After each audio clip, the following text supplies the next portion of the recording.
Bonjour à tous et bienvenue sur la chaîne. Aujourd'hui, nous allons discuter du verlan. Alors le verlan,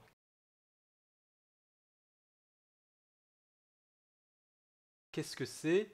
C'est une forme d'argot qui consiste à inverser les syllabes des mots. Le mot verlan lui-même est une inversion de l'envers.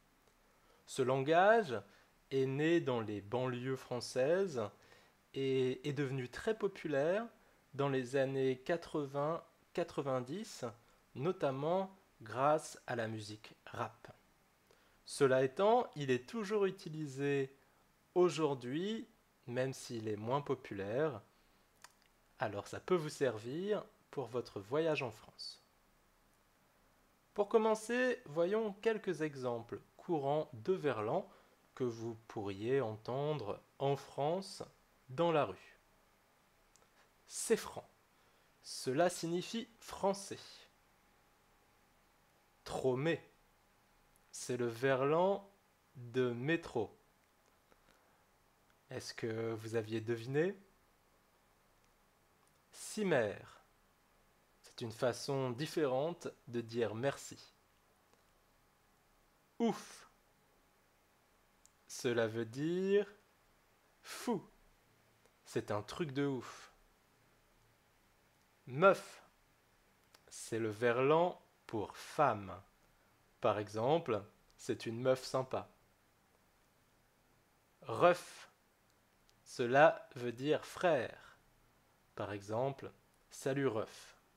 C'est la version française de salut bro. Et comme en anglais, c'est un petit peu ridicule. Et enfin, zarbi.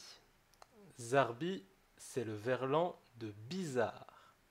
Oh là là, il est zarbi ce mec. Si le verlan est populaire aujourd'hui, il a également trouvé sa place dans le cinéma français.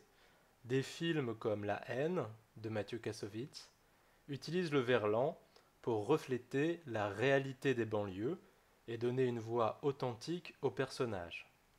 Dans ce film, le verlan est utilisé pour montrer la culture et les défis des jeunes des quartiers populaires.